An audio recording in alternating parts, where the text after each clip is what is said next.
Okay, you remember what we was talking about?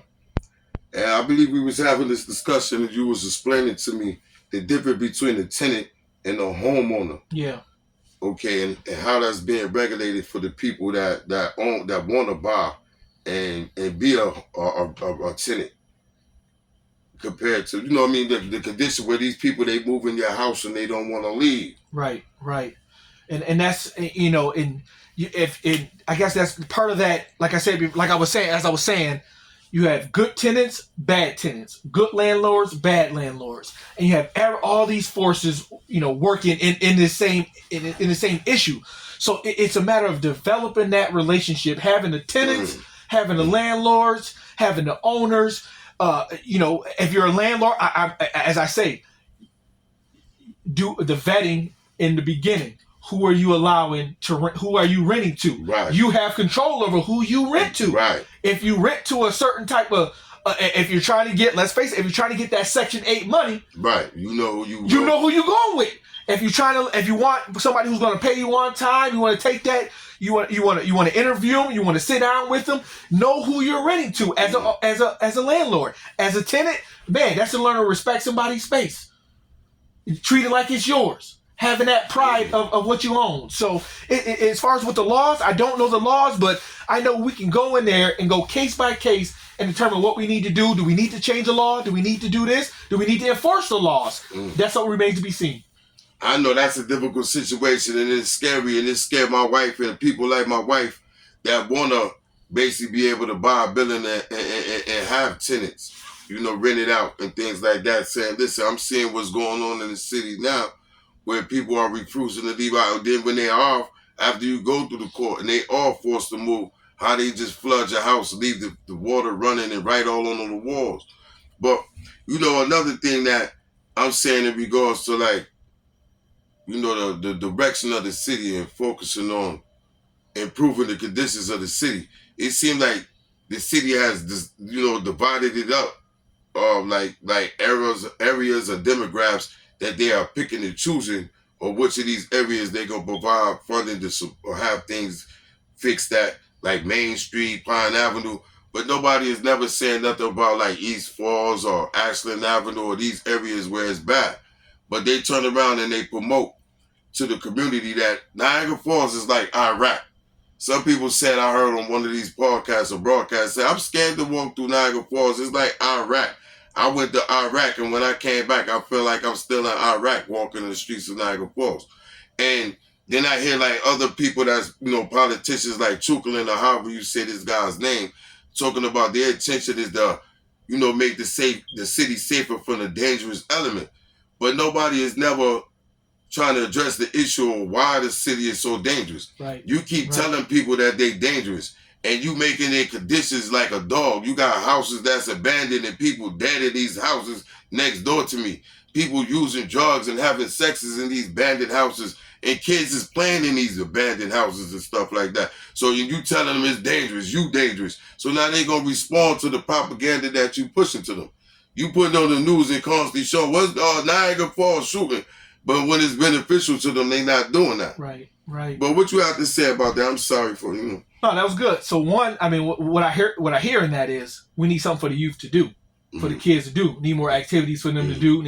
We got rid of the community center, one of the community centers. We need to bring them back. Everybody knows we need a community center. So getting stuff for the youth to do. But as a city and as officials of the city, there's a lot more to be done. Right. We want people to take care of their land, but the city should be taking care of the land that it owns, and taking care of the city. No question about it. And I got pictures. I would like to show you that. Yesterday I walked around all of these areas from East Falls, that whole area, and all of the abandoned houses with these tags, property owned by and don't trespass. All of these areas got these by the same person, and all just sitting there decaying, rotten. Yeah, so that goes back into, again, if I'm a landowner, so same thing with the landowners we were talking about. Private land is private land. Always respect that, number one. Mm-hmm. But number two, we, instead of trying to take their land from them, we should be trying to work with them to develop it. Because like the big landowner you're talking about is NFR.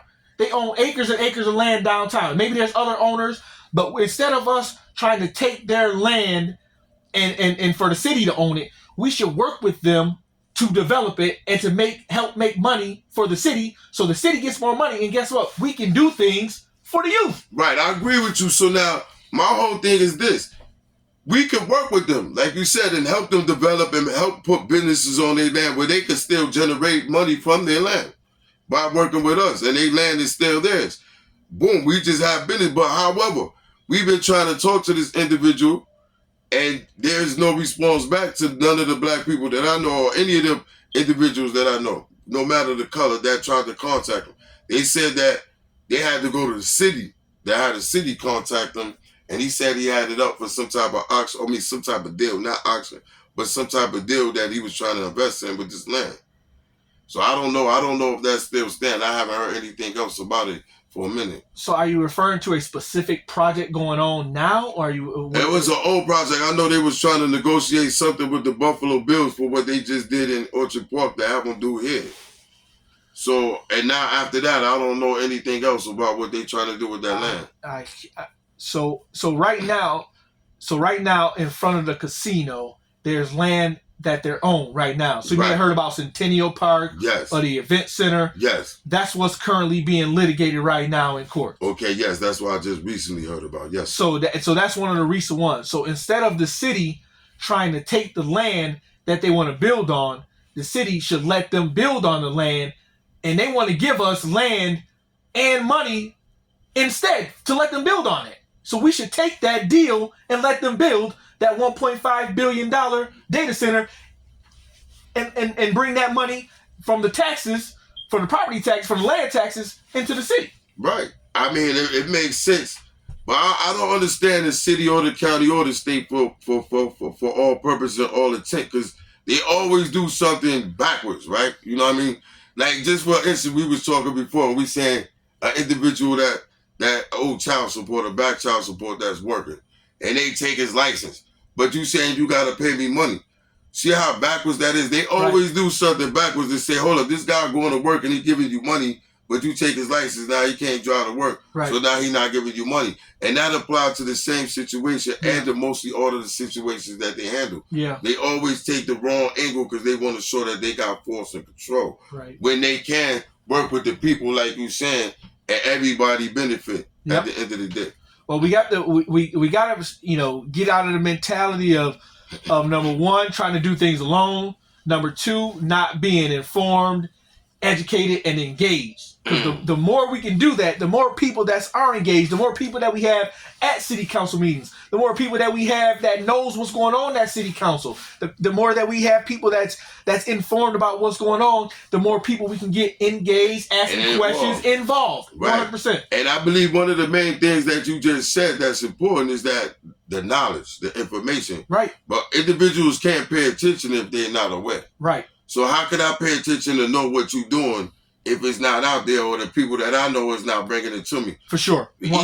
Each individual in the community, they got their own sites they might go to, like Facebook. Right.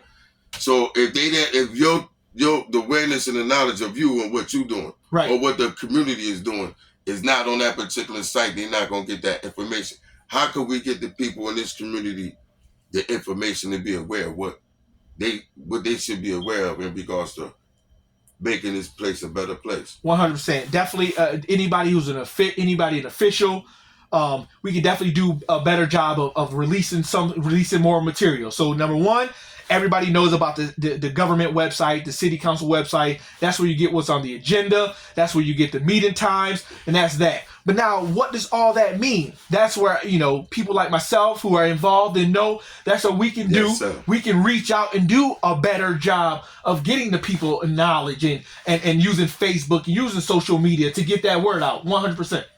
Like this platform as well. Now, with that just said, how would they be able to get in contact with you? Anybody that want to follow up from this discussion, or anybody that would like to contact you, period, how would they be able to contact you? Do you have a site or anything? Look me up. Website is coming for sure. I'm going to have my own website. But right now, look me up on Facebook at Vicent Cauley. You can look at any of those profiles. I have 3 of them.